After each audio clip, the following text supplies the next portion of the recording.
मैं पुलिस की ड्यूटी से वापस लौट रहा था। रात के 12 बज चुके थे और जोरदार बारिश हो रही थी। रास्ते में मुझे 18 साल की भीगी भागी कमसिन सी लड़की मिली। वो बोली, आज रात के लिए मुझे अपने घर ले चलो। मैं घर में अकेला ही रहता था, इसलिए मैं उसे अपने घर ले आया।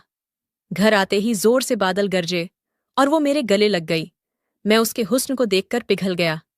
उस लड़की के भीगे बदन ने मेरे आग लगा दी। और फिर, हेलो दोस्तों, आज की इस रोमांचक कहानी में आप सभी का स्वागत है। मेरा नाम धीरज है और मैं एक पुलिस वाला हूँ। दिन भर ड्यूटी करने के बाद घर में देरी से ही पहुंच पाता हूँ। आज कुछ केस निपटाते निपटाते रात के 12 बज चुके थे और बाहर बहुत तेज बारिश हो रही थी। पुलिस की ड्यूटी में टाइम का वैसे भी कोई ठिकाना नहीं रहता। अभी तक मेरी शादी नहीं हुई है, इसीलिए मैं घर में अकेला ही रहता हूँ और यही वजह है कि घर जाने की कोई जल्दी भी नहीं रहती। आज मैं बारिश में भीगता हुआ घर जा रहा था कि रास्ते में अचानक से मेरी बाइक खराब हो गई। इतनी रात हो गई थी कि आसपास कोई मदद के लिए भी नहीं था कि तभी मेरी नज़र एक कमसिन सी लड़की पर पड़ी। वह 18 साल की होगी। बारिश में बैठी न जाने क्यों भीग रही थी और ठंड से कांप रही थी।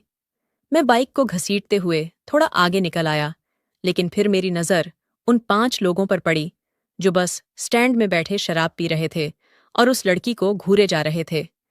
मुझे यह सब कुछ सही नहीं लगा, तो मैं लड़की के पास वापस मुड़कर आ गया। उस लड़की से कहा कि इतनी रात को तुम यहाँ क्या कर रही हो?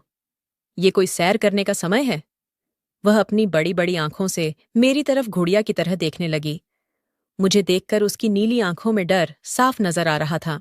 मैंने उससे कहा, तुम्हारा यहां पर ज्यादा देर तक रुकना ठीक नहीं है, तुम अपने घर चली जाओ।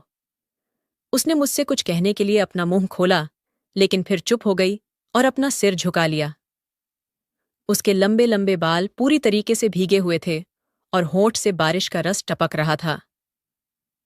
लड़की काफी लंबी और गोरी थी और उसका जिस्म बिल्कुल कमसिन था।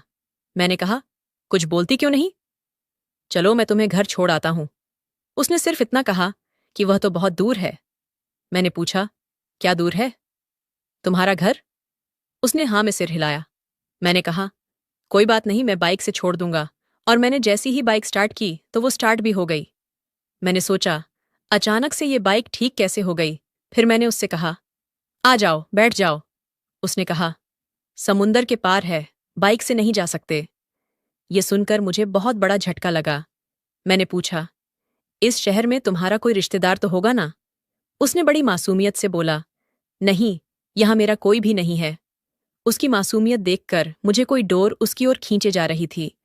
मैंने उससे कहा, देखो रात काफी हो गई है, एक काम करो, तुम मेरे घर चलो। कल सुबह मैं तुम्हें तुम्हारे घर वापस भेजने का बंदोबस्त कर दूंगा। मेरी बात सुनकर उसने एक राहत की सांस ली और फिर मेरे साथ चलने को तैयार हो गई। मैं अपनी बाइक पर बैठाकर उसे अपने घर लेकर आया। घर पहुंचा और बाइक को स्टैंड कर ही रहा था कि तभी जोर से बादल गरजे। इतनी तेज आवाज हुई कि दिल दहल उठा। वह लड़की डर के मारे मुझसे चिपक गई और इतनी जोर से लिपटी कि उसके गोल गोल उभार मेरी छाती पर महसूस हो रहे थे। एक भीगी भागी लड़की मुझसे लिपटी हुई थी। मैं मात्र 21 साल का एक पुलिस इंस्पेक्टर। मेरे अंदर तो ज्वालामुखी फटने लगी थी, पर मैं उस मासूम के साथ कुछ गलत नहीं करना चाहता था, या फिर करना भी चाहता था, कह नहीं सकता। मैंने उसे कसकर पकड़ लिया ताकि वह घबराए नहीं। इस भीगे मौसम में उसके जिस्म की गर्मी मेरे जिस्म की आग को बढ़ा रही थी।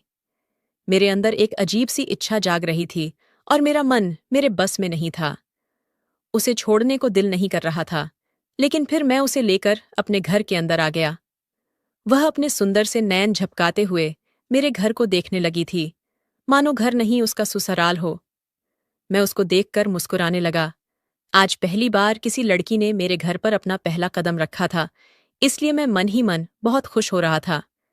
मैंने जल्दी से एक टॉवल खुद ली और एक टॉवल उसे दी और कहा, तुम भी भीग गई हो, लो, इससे अपने बदन को पोंछ लो।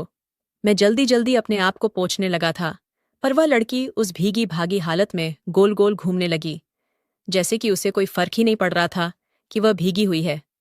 मैंने कहा, अरे ऐसे मत करो, तुम्हें ठंड लग जाएगी।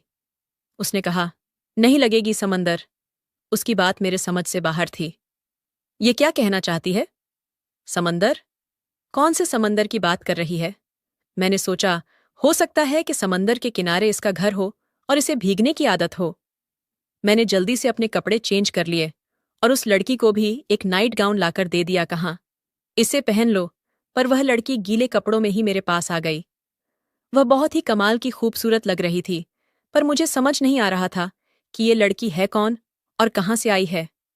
ऐसे अजनबी लोगों को कभी शरण नहीं देनी चाहिए, पर मैं ठहरा पुलिस वाला, इसे अकेले कैसे छोड़ सकता हूँ? गीले कपड़े उसके बदन से इस कदर चिपक गए थे कि उसके बदन का एक एक उभार मुझे नजर आ रहा था और मेरे अंदर एक अजीब सा नशा छाने लगा था। मैंने दोबारा उससे कहा, ये पहन लो, पर वह चुपचाप मेरे सामने खड़ी थी। आखिर मजबूरी में मैंने ही टॉवल उठाई और उसके बदन को पोंछने लगा। उसकी सांस बहुत तेज चल रही थी। उसका गला सूखने लगा था और मेरा गला भी सूखने लगा था। मैंने उसके बालों को अच्छे से पोंछा, फिर कहा, लो, यह गाउन पहन लो। पर वह कुछ भी नहीं कह रही थी, एक ही जगह स्थिर खड़ी थी।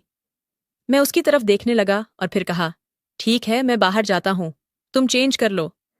लेकिन जैसे ही मैं जाने लगा, उसने मेरा हाथ पकड़ लिया। उसके नाजुक हाथ ने जैसे ही मेरे हाथ को छुआ तो मेरे अंदर एक करंट सा दौड़ गया। उसने कहा, मुझे छोड़कर मत जाइए, मुझे डर लगता है। आप ही मेरे कपड़े चेंज कर दीजिए। यह सुनकर तो मेरी सांस हलक में अटक चुकी थी। फिर मैंने लड़की के गीले कपड़े पर गौर किया। वह एक लाल रंग का गाउन पहनी हुई थी। वह गाउन ना जाने किस चीज से बना था, पर वह बिल्कुल मछली जैसी लग रही थी। मैंने अपनी आंखें बंद कर लीं और उस लड़की के कपड़े चेंज करवाने लगा। मैं उसके जिस्म को बगैर कपड़ों के देखना नहीं चाहता था, वरना मैं बेकाबू हो जाता। लेकिन कपड़े चेंज करवाते वक्त मैं उसके जिस्म को छूने लगा था, पर उसके जिस्म को छूते ही मुझे बहुत हैरत हुई। ऐसा लग रहा था कि उसके पूरे जिस्म पर रेत ही रेत है। ये महसूस करते ही मैंने अपनी आंखें खोल दीं और जैसे ही मेरी नज़र उसके अनाभूषित जिस्म पर पड़ी, मेरे तो होश ही उड़ गए थे। उसके जिस्म को देखकर मेरी आंखें फटी की फटी रह गईं। दूध से सफेद तन पर रेत के कण लगे हुए थे। मैं उसी हालत में उसे बाथरूम लेकर गया और उसे अच्छे से नहलाने लगा। उसे इस हाल में देखकर मैं जज्बाती तो हो रहा था, पर मेरे दिमाग में सैकड़ों सवाल थे। आखिर इसके बदन पर इतने कण क्यों हैं? कहीं ये समुंदर से बहकर तो नहीं आई? उस पल में मैं मदहोश होने लगा था। किसी तरीके से उसे साफ करके मैंने उसके शरीर को टॉवल से पोंछा और फिर गाउन पहना दिया। मैंने उसके कपड़ों को सूखने के लिए डाल दिया, पर मुझे यह समझ नहीं आया कि आखिर यह लड़की मेरे सामने कपड़े उतारने को तैयार कैसे हो गई। मेरा दिमाग तो बिल्कुल चकरा रहा था। अपनी जिंदगी में मैंने ऐसी लड़की आज तक नहीं देखी थी। आखिर ऐसी लड़की मेरी जिंदगी में कैसे आ गई? कहीं मेरी जिंदगी का रुख तो नहीं बदलने वाला है? कहीं ये लड़की कोई हसीन जलपरी तो नहीं जो समंदर से निकलकर आई हो? मुझे कुछ भी समझ में नहीं आ रहा था, पर भूख जोरों की लग रही थी। मैंने उससे पूछा, तुम्हें भूख लगी है क्या? उसने हाँ में सिर हिलाया। मैं अपने सुबह का बचा हुआ खाना लेकर आ गया था और हम दोनों मिलकर खाना खाने लगे। लड़की बिल्कुल खामोश थी, ना जाने क्या सोच रही थी। खाना खाने के बाद मैंने उससे पूछा, अब बताओ तुम्हारा घर कहाँ पर है? उसने कहा, मेरा घर दूर देश में समंदर के पार है। मैंने कहा, तो तुम यहां कैसे आई? कोई जहाज से आई हो? उसने कहा, तैर कर। मुझे उसकी किसी भी बात पर यकीन नहीं हो रहा था।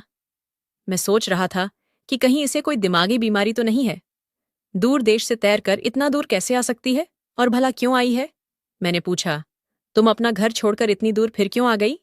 उसने कहा, मेरे पापा ने मेरी शादी तय कर दी थी, पर मैं दुनिया देखना चाहती थी, इसलिए समुंदर की लहरों के साथ तैरती हुई इतनी दूर आ गई।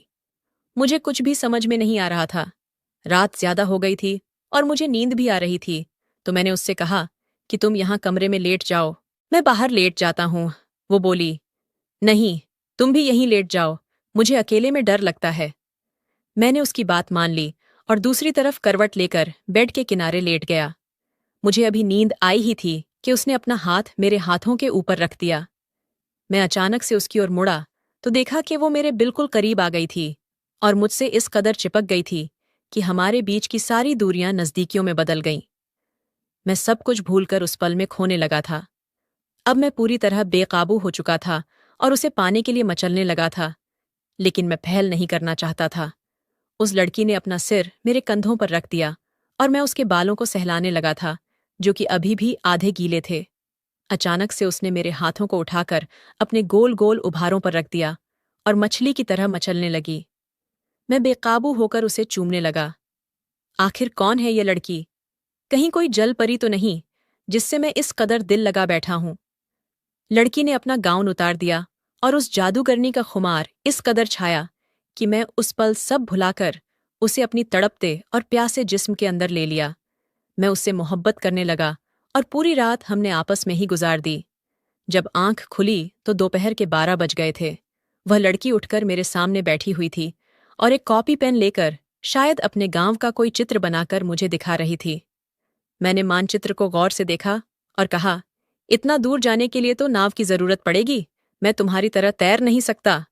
यह सुनकर उसे यकीन ही नहीं हो रहा था। अगले दिन मैंने एक नाव की व्यवस्था की जो कि मशीन से चलती थी। नाव किराए पर लेकर कुछ खाना लिया और उस लड़की के साथ निकल पड़ा था और उस नक्शे के हिसाब से मैं चलने लगा था। अचानक मुझे बहुत डर लगने लगा। मैं तो इस लड़की को जानता तक नहीं और उसकी बातों पे यकीन करके मैं समुंदर में इतनी दूर आ गया था। मुझे तो तैरना भी नहीं आता। ये सोचकर मेरा दिल कांप उठा। मेरे चेहरे का रंग उड़ गया था। काफी दूर जाने के बाद ना जाने हमारी बोट किसी सिरे से टकराई और उलट गई और मैं समुंदर की गहराई में डूब गया। फिर मुझे कुछ भी याद नहीं। जब मुझे होश आया तो मैं एक टापू पे था और वही लड़की मेरे सामने बैठी हुई थी। शायद लड़की मुझे यहां लेकर आई होगी या फिर हो सकता है मैं मर गया हूं। पर जब उस लड़की ने मुझे हाथ लगाया तो मुझे लगा शायद मैं जिंदा हूं। मैंने उससे कहा, हम कहाँ हैं? उसने कहा, मेरे घर में। ये टापू उसका घर है। ये लड़की मुझे अपने टापू तक लेकर आ गई। वह मुझे लेकर एक गांव में आ गई जहां 20-25 घर बने हुए थे। मुझे आता देख काफी सारे लोग इकट्ठे हो गए और हैरत भरी निगाहों से मुझे देखने लगे। तभी वह लड़की एक औरत के पास जाकर बोली, माँ, यही मेरी मोहब्बत है। मैं इसी से शादी करना चाहती हूँ। यह सुनकर तो मेरे पैरों तले जमीन निकल गई। मैं वहां खड़ा खड़ा उन लोगों को देख रहा था। उन लोगों ने मेरा बड़े अच्छे से स्वागत किया और अपने खेत वगैरह सब दिखाने लगे। कहने लगे वह मछली पकड़ के और छोटी मोटी खेती करके अपना घर चलाते हैं और मीठे पानी के झील से पानी पीते हैं। कुछ दिन वहां गुजारने के बाद मैंने फैसला किया कि मैं इसी लड़की के साथ अपना जीवन गुजार दूंगा। पुलिस की नौकरी से मैं भी तंग आ गया था और यहां मुझे कोई ऐसा मिल गया था जिसे मैं कभी खोना नहीं चाहता था। वह लड़की मेरे दिल का सुकून बन चुकी थी। धीरे धीरे मैं उन लोगों में बिल्कुल ढल गया। तारा ने मुझे समंदर में तैरना भी सिखा दिया। हम दोनों अक्सर तैरकर मुख्य भूमि तक आ जाते थे और फिर अपने घर वापस चले जाते थे। कमेंट करके जरूर बताइएगा कि आपको ये कहानी कैसी लगी। अगर आपको ये कहानी पसंद आई हो तो इसे लाइक करें और अपने दोस्तों के साथ भी शेयर करें। आगे भी ऐसी रोमांचक कहानियों के लिए हमारे चैनल को सब्सक्राइब करें और बेल आइकन दबाना ना भूलें।